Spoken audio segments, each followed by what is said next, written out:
할렐루야. 오늘은 상을 받지 못하느니라 라는 제목으로 하나님의 말씀을 대언하도록 하겠습니다. 개인적으로 오페라를 좋아하시는 분들이 계실 것이라고 생각을 합니다만, 오페라 작곡 중에 이탈리아를 대표하는 작곡가가 있습니다. 19세기에 가장 위대한 오페라 작곡가라고 불렸던 이탈리아 사람인데요. 한번 볼까요? 누군지 모르시겠죠? 베르디입니다. 베르디입니다. 그는 아이다, 리콜레토, 라트라비아타, 나부코 등 유명한 오페라를 많이 작곡하여 남겼고, 특히 나부코에 나오는 히브리 노예들의 합창은 아마 이 가운데 계신 분들 중에 안 들어보신 분은 없으실 것입니다. 들어보면 이 곡 그러실 것입니다. 그런 그가 첫 번째 오페라를 작곡하여 데뷔할 때 일이라고 합니다만, 그런 오페라가 공연되는 시간, 그 시간 동안 계속해서 고개를 들지 못하고 생각에 잠겨 있었는데요. 그 생각이 뭐였냐면, 내 오페라가 어떻게 평가를 받을까? 여기에 내 운명이 달려있는데 라는 생각에 사로잡혀 고개도 들지 못하고 계속 공연의 자리에 있었다고 합니다. 그런데 이제 첫 번째 공연이 다 끝나고 나자 사람들은 그 곡에 환호하였고, 다 일어나서 기립으로 고함을 지르며 박수를 치며 좋아했는데요. 그런데 재미난 사실은 이 모든 사람이 일어나서 기립해서 박수 칠 때 베르디의 모습이었습니다. 그는 고개를 숙이고 반응이 어떻게 할까 그것만 걱정했던, 그러면 그렇게 되면 일어나서 기뻐하며 인사를 해야 되는 거 아니겠습니까? 그런데 그는 사람들이 박수 치는 것은 전혀 신경 쓰지 않고 이층만 바라보고 있는 거예요. 이층의 한 자리만 계속 쳐다보고 있는 겁니다. 마치 주변 박수 치는 건 들리지도 않는 것처럼. 그러면 왜 이층만 바라보고 있었느냐? 그곳에는요, 유명한 선배인 작곡가 루시니가 앉아 있었기 때문이었습니다. 즉, 루시니 저분은 어떻게 여길까? 내가 작곡한 오페라에 대해서 만족하게 여기시나 아니면 실망한 것일까? 이게 베르디의 주 관심사였다는 거예요. 그러다 보니 일반 대중의 환호나 일반 대중의 반응, 그건 중요하지 않았습니다. 그가 집중한 건 뭐냐? 사람들의 반응이 아니라 루시니의 반응이었다는 거예요. 그러다 보니 끝나고 나서도 오직 다른 사람의 환호는 신경도 쓰지 않고 루시니만 쳐다보았다라고 이렇게 이야기를 합니다만, 저는 이거를 읽으면서 그런 생각을 했습니다.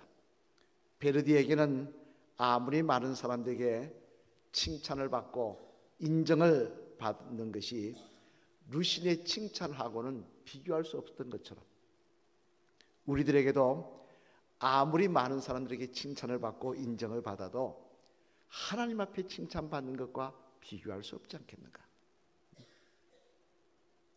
여러분, 그렇지 않습니까? 아무리 많은 사람이 나를 칭찬하고 대단하다고 인정해주고 지켜세워주면 뭐합니까? 그것보다 성도인 우리들에게는 하나님의 한마디 말씀, 너가 참 귀하다, 너가 참 내 자녀가 맞다, 내가 참 너가 귀하게, 너의 모습이 참 내 마음에 흡족하다, 이 칭찬 한마디가 더 중요한 것 아니겠냐는 말씀입니다. 그런 면에서 오늘 본문의 말씀에 보면 예수님께서는 특히 성도가 하나님이 명령하신 구제의 일을 감당함에 있어서 어떤 자세로 임해야 하나님이 기뻐하시며 우리들을 인정해 주시는지에 대해서 말씀하고 계시는데요. 즉, 구제는 하나님께서 우리에게 부탁하신 명령인데, 그런 일들을 행할 때 어떻게 해야 하나님이 기뻐하시며 축복하시는지, 그 자세에 대해서 말씀하고 있다는 것입니다만, 그러면 여러분, 우리가 어떤 모습으로 하나님이 명령하신 구제의 사명을 감당할 때 하나님은 기뻐하시고 그런 우리들의 모습을 인정해 주시는 것일까요?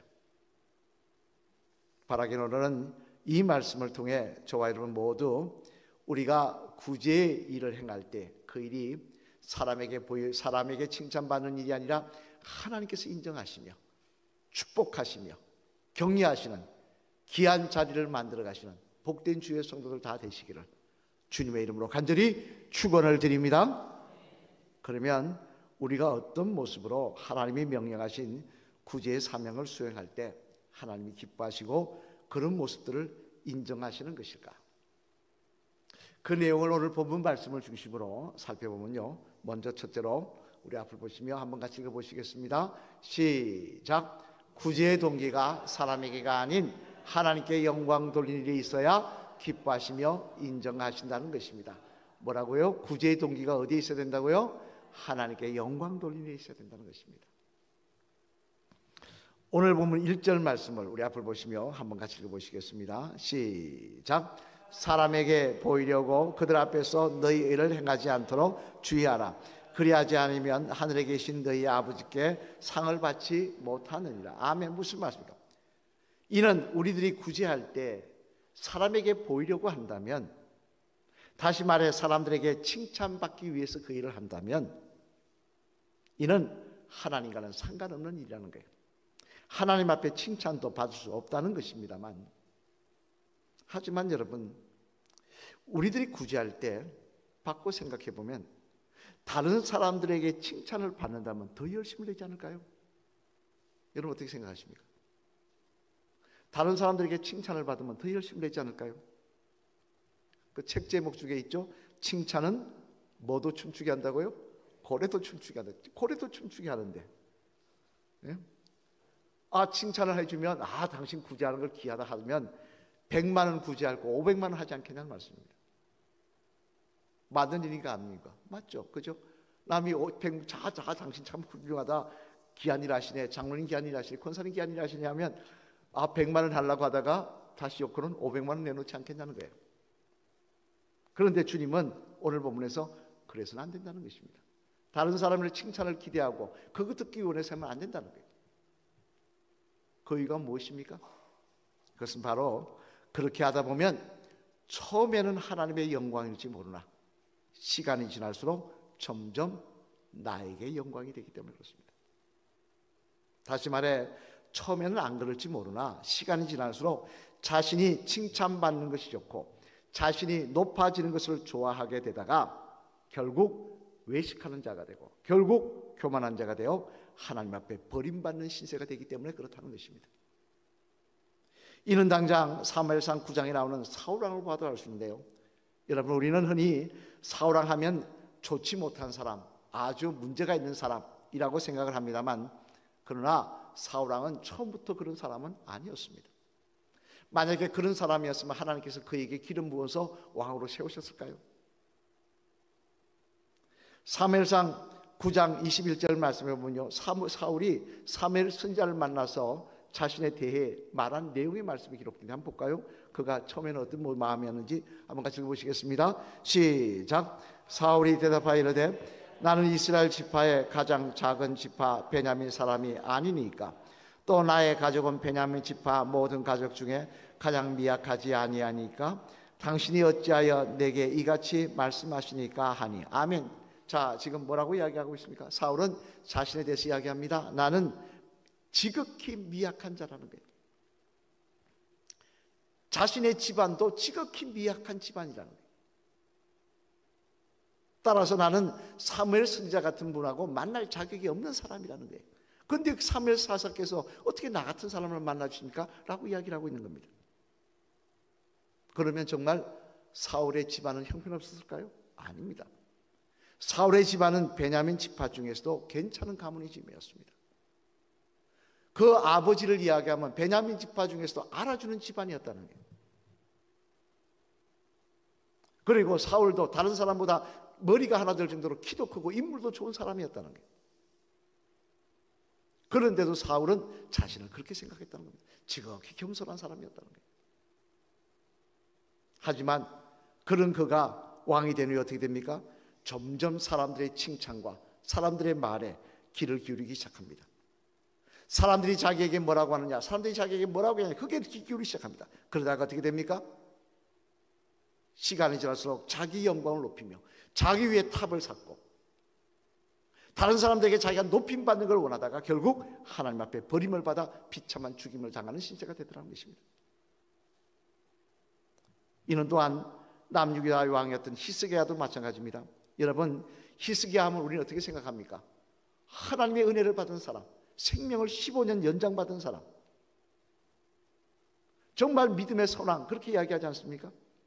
그런데 열왕기하 20장 17절 18절 말씀해 보면요, 하나님께서는 그 히스기야에게 끔찍한 말씀을 하십니다. 우리 한번 같이 볼까요? 열왕기하 20장 17절 18절 말씀 같이 읽겠습니다. 시작. 여호와의 말씀이 날이 이르니 왕궁의 모든 것과 왕의 조상들이 오늘까지 쌓아두었던 것이 바벨론으로 옮긴 바 되고 하나도 남지 아니할 것이요, 또 왕의 몸에서 날 아들 중에서 사로잡혀 바벨론 왕궁의 환관이 되리라 하셨나이다 하니. 아멘. 무슨 말씀이요? 하나님께서 뭐라고 지금 히스기야 왕에게 이야기하느냐? 당신이 지금 생명처럼 맡긴 이 남유다가 망할 것이라는 거예요. 바벨론에게. 뿐만 아니라 내 아들들이 바벨론의 포로로 끌려갈 때서 뭐가 되냐? 환관이 될 것이다. 우리말로 알아들을게 하면 뭡니까? 내시가 될 것이라는 거예요. 이 얼마나 끔찍한 이야기입니까? 하나님의 사람을 받고 하나님 앞에 칭찬을 받던 히스기야 왕인데 왜 하루아침에 하나님께 이런 말씀을 듣고 있는 겁니까? 그게 다른 거 아닙니다. 열왕기하 20장 12절 말씀 이하에 보면요, 이 히스기야가 사람들의 칭찬에 귀 기울이기 시작합니다. 아수르를 물리친 데 대해서 왕이 대단합니다, 왕이 훌륭합니다. 그러니까 자기 무기고를 보여주면 내가 이런 사람입니다라고 자기를 높입니다. 그러다 결국 하나님 앞에 이런 말씀을 듣고 있더라는 거예요. 그래서 요한복음 5장 44절 말씀해 보면요, 주님은 이렇게 주님을 따르는 무리들에게 말씀하십니다. 우리 요한복음 5장 44절 말씀 같이 한번 읽어보실까요? 같이 읽겠습니다. 시작. 너희가 서로 영광을 취하고 유일하신 하나님께로부터 오는 영광은 구하지 아니하니 어찌 나를 믿을 수 있느냐. 아멘. 무슨 이야기입니까? 참 중요한 말씀입니다. 사람들에게 칭찬받기를 좋아하는 등 자신에게 영광을 돌리기를 좋아하는 자는 절대 믿음의 사람이 될 수 없다는 것입니다. 왜냐하면 스스로 자신을 높이는 곳에는, 내 이름이 빛나기를 원하는 곳 자리에는 하나님이 계실 자리가 없기 때문에 그렇습니다. 내가 내 이름 높이기를 원하고 내가 칭찬받기를 원하고 내가 대단한 사람인 것처럼 보여지기를 원하는 자리에는 절대 하나님이 계실 자리가 없기 때문에 그 사람은 믿음의 사람이 될 수가 없다는 거예요. 또 요한복음 12장 43절 말씀해 보면요, 멸망받을 바리새인들에 대해서 책망하시는 말씀을 하시는데 우리 한 그 말씀 읽어볼까요? 요한복음 12장 43절 말씀 읽어보시겠습니다. 시작. 그들은 사람의 영광을 하나님의 영광보다 더 사랑하였더라. 아멘. 무슨 말씀입니까? 바리새인들은요, 11조도 열심히 합니다, 금식도 열심히 합니다, 기도도 열심히 합니다. 그런데 하나님께 저주받던 이유가, 예수님께서 회칠한 무덤이라고 말씀하셨던 이유가 뭐냐? 하나님의 영광을 구하기보다는 뭘 구했다고요? 자기의 영광을 구했기 때문입니다. 자기의 영광을 구하고 자기가 높아지기를 좋아했기 때문에 하나님 그들을 버리시겠다는 거예요. 영국이 자랑하는 훌륭한 인물 중에 고든 장군이라는 분이 계십니다만, 이분은 중국과 아프리카 등에서 참으로 맛있는 곳에서 34회나 전쟁터를 누리며 혁혁한 공을 세웠던 그런 훌륭한 영국이 자랑하는 장군 중에 한 사람입니다. 그래서 영국 정부는 이분에게 이제 연세가 많이 드셨을 때 자기를 주고, 공작 이런 자기를 주고요, 동상을 세우려고 했는데 이분이 자기를 받는 것도 동생을 세우는 것도 다 거절을 하는 것입니다. 아닙니다. 그러자 이분에게 결국 뜻을 모아 금메달을 만들어서 거기다가 그 공을 세워서 이렇게 드렸는데요, 이것을 이제 받으셨는데, 그것은 이제 마지못해 받으셨는데, 돌아가시고 난 다음에, 고든 장군이 돌아가시고 나온 다음에 유품을 정리하면서 보는데 그 금메달이 보이지 않는 거예요. 나라에서 준 그 금메달이 보이지 않는 거예요. 살아생전 그 고든 장군은 그걸 귀하게 생각했는데 이게 없더라는 거예요. 그래서 이것을 찾아 헤맸더니요, 결국 밝혀진 사실은 뭐냐? 영국 맨체스터에 대흉년이 들었을 때 장군은 그 금메달을 녹여 팔아서 굶주린 사람들을 구제해 주었다는 것입니다. 그 금메달을 녹여서 구제해 주었는데 아무도 모르겠다는 거예요. 대신에 그는 그 사실을 일기장에 이렇게 적어놨다는 것입니다. 나는 이 세상에 가장 귀하게 여기던 선물을 예수 그리스도께 바쳤다. 하나님께만 영광이 되기를 원한다. 나는 이 세상에서 가장 귀하게 여기던 선물을 예수 그리스도께 바쳤다. 오직 하나님께만 영광이 되기를 원한다. 여러분, 이 얼마나 멋진 모습입니까? 이 모습이 바로 주님께서 우리들에게 기대하시는 구제의 모습인 것입니다. 내 이름 높아지기를 원하고 누가 얼마 했다, 누가 뭐 대단하게 했다, 이것 바라고 하는 것이 아니라 정말 하나님께만 영광 되기를 원합니다. 이 모습 위에 하나님이 기뻐하시며 그 구제를 통하여 영광을 받으시며 그 손길을 기뻐하시고 축복하시는 은혜를 허락하여 주실 줄로 믿습니다. 언제부턴가 우리는 칭찬받기 좋아합니다. 고래도 춤추게 했는데 나도 좀 춤 좀 추보자, 칭찬 좀 해라. 나 칭찬받고 내 이름 높아지기 원합니다. 사람의 속성이에요. 교회든 어디든 칭찬받기 원합니다. 칭찬받으면 기분 좋아요. 남편도 칭찬 안 해주면 안 하던 설거지도 합니다. 하지만 하나님 앞에 구제하는 일은 내가 세상 칭찬받으려고 하는 게 아닙니다. 하나님께만 영광 돌리기 위해서 하는 것입니다. 이 모습 기억하시며 그 모습으로 나아가신 저와 여러분 되셔서 우리의 구제가 하늘나라에 기록되기를 주님의 이름으로 간절히 축원을 드립니다.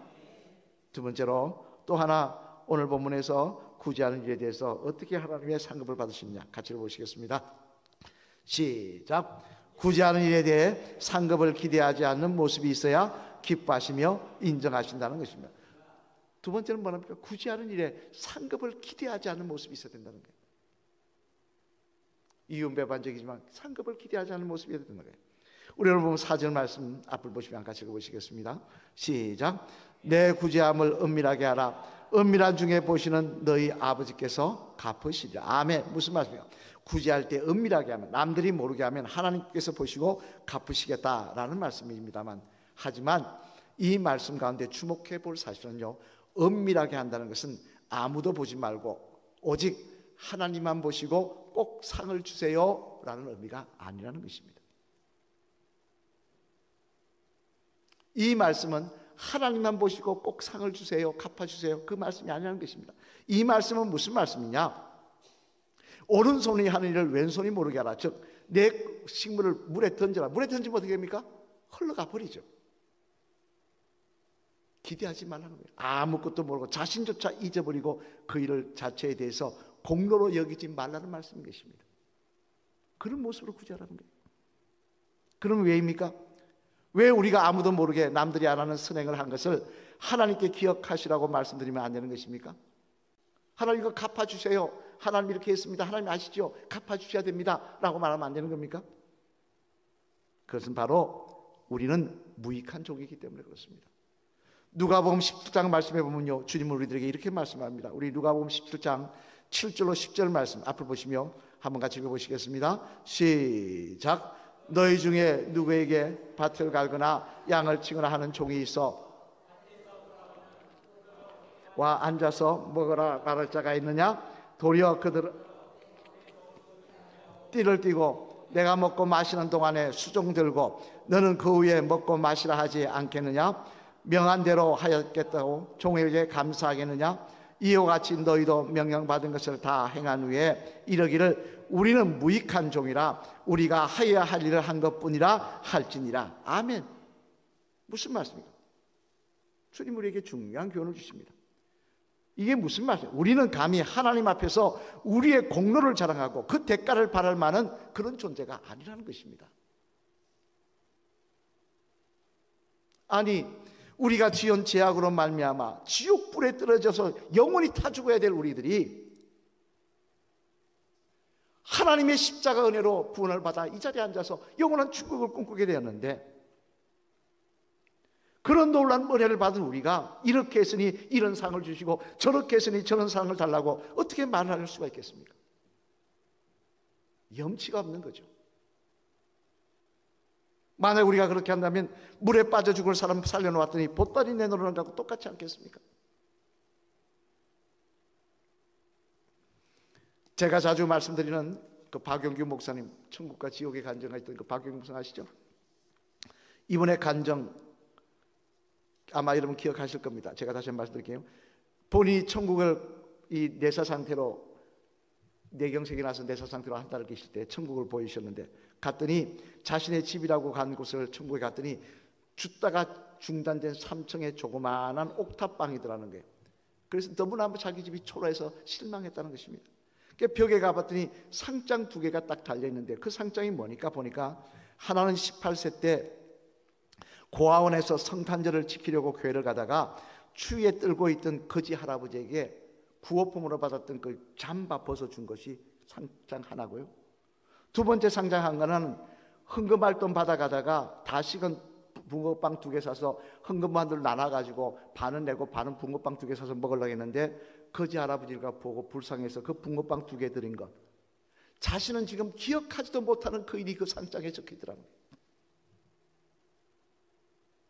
대신에 자신이 목회하면서 400명 학생들에게 장학금을 주고 아파트를 교회 옆에다 지어, 지금으로 치면 임대 아파트 같은 것이요, 가난한 가부들 42세대에게 나눠주었으며 가난한 신학생들 39명에게 학비를 도와줬던 일은 하나도 기록되어 있지 않더라는 거예요. 그게 따졌답니다.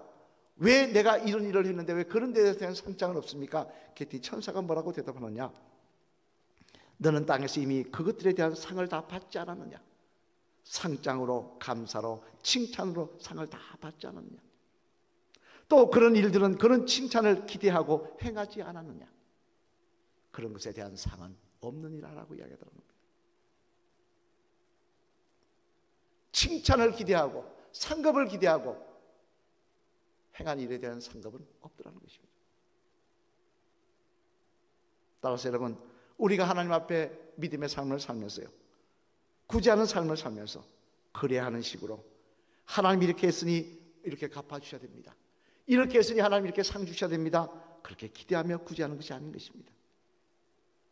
나 같은 사람 구원해 주심에 감사해서, 나 같은 사람 하나님의 자녀로 삼아주심에 감사해서, 나에게 주신 그 은혜가 감사해서 주변의 어려운 사람들 조금이라도 도울 수 있는 일에 이렇게 하나님께서 나를 쓰심에 감사해서 기쁨으로 구제하는 일, 우리가 그렇게 아무 기대하지 않고 그 일을 행했을 때 하나님께서 은밀한 중에 보시고, 나는 기획하지도 않았는데 하나님께서 그 상급으로, 그 상급이 하늘나라에서 별과 같이 빛나게 하시며 저와 여러분들에게 상급으로 멸관으로 세우시는 은혜가 반드시 있게 될 줄로 믿습니다. 사랑하는 성도 여러분, 이제 말씀을 마치려고 합니다. 신명기 15장 11절 말씀을 보면요, 하나님께서 우리들에게 이렇게 말씀하십니다. 우리 신명기 15장 11절 말씀 같이 한번 읽어보실까요? 시작. 땅에는 언제든지 가난한 자가 그치지 아니하겠으므로 내가 내게 명령하여 이르노니 너는 반드시 내 땅 안에 내 형제 중 곤란한 자와 궁핍한 자에게 내 손을 펼치니라. 내 손을 펼치니라. 무슨 이야기입니까? 이 땅에는 언제나 가난한 자가, 궁핍자가 끝이지 않겠다는 거예요. 주님 오시는 그날까지 절대 가난한 자가 없어지지 않을 것이라는 것입니다. 우리는 생각합니다. 세상이 좀 더 잘 살게 되면요, 가난한 자가 없어지고 다 잘 먹고 잘 살 거라. 그러나 말씀은 그렇게 이야기하고 있습니다. 땅이 그칠 때까지 가난한 자가 없어지지 않을 거라는 거예요. 또 갈라디아서 2장 10절 말씀 한번 같이 읽어보시겠습니다. 시작. 다만 우리에게 가난한 자들을 기억하도록 부탁하였으니 이것도 아멘. 다만 우리에게 가난한 자들을 기억하도록 부탁하였습니다. 누가 부탁하였습니까? 주님이 부탁하신 일이에요. 주님이 그들을 구제하라고 부탁하셨다는 거예요. 따라서 이 일은 우리가 해도 되고 안 해도 되는 일이 아니라 믿음의 성도면, 하나님의 받은 은혜를 기억한다면 우리 주변의 어려운 사람들, 내 혼자 잘 먹고 잘 사는 일에 만족할 것이 아니라, 오늘 내가 뭐 먹었다고 자랑하며 살 것이 아니라 내 주변의 어려운 사람들을 바라보며 조금이라도 도울 수 있는 모습이 있어야 될 것입니다. 그리고 그 일을 행할 때 사람에게 보이려는 것이 아니라 하나님께만 영광이 되기를 원합니다. 나는 이 일을 통해서 어떤 상급도 기대하지 않습니다. 하나님 기뻐하시면 됩니다. 저분이 이 일을 통하여 주님을 만나는 계기가 되었으면 좋겠습니다. 그런 모습을 우리가 구제할 때 하나님께서 그 구제를 기뻐하시고 우리의 삶 속에 하나님의 은혜와 역사가, 축복과 칭찬이, 기대하지 않았던 상급들이 저와 여러분의 마지막 때에 간증이 되게 하실 줄로 믿습니다. 마지막으로 따라하실까요? 집사님, 구제를 행하실 때 하나님께만 영광이 되기를 원하는 모습으로 상급을 바라지 않는 모습으로 행하시길 바랍니다. 그럴 것 같습니까?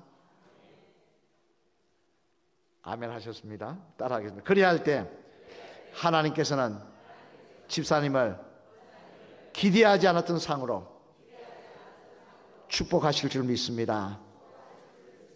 할렐루야. 우리는 이야기합니다. 하나님, 내가 이렇게 행했는데 왜 상을 안 주십니까? 저렇게 했는데 왜 나를 축복하지 않으십니까? 아닙니다. 하나님께만 영광이 됩니다. 하나님 베푸시는 은혜 감사해서 행하실 뿐입니다. 주님 그 모습 기뻐하시고 그 손길 위에 그 믿음의 모습 위에 축복하시며 함께 하시는 역사를 허락하여 주실 줄로 믿습니다. 오늘 보면 1절 말씀 앞을 보시며 다시 한번 같이 읽어보실까요? 시작. 사람에게 보이려고 그들 앞에서 그리하지 아니하면 하늘에 계신 너희 아버지께 상을 받지 못하느니라. 아멘. 오늘 보면 3절 4절 말씀도 한번 같이 읽어보시겠습니다. 시작. 너는 구제할 때 오른손이 하는 것을 왼손이 모르게 하여 내 구제함을 은밀하게 하라. 은밀한 중에 보시는 너희 아버지께서 갚으시리라. 아멘. 은밀한 중에 보신다는 것은요, 주님 아시지요가 아니라 나도 기억하지 못하는 것을 하나님 기억하신다는 겁니다. 바라기는 오늘 이 말씀이 저와 여러분의 성도로서의 삶을 살아가는 여정에 하나의 바른 지침돌이 되기를 원합니다. 우리가 구제하는 일을 정말 하나님 기뻐하시는 일 모습으로 행하는 자리가 되기를 원합니다.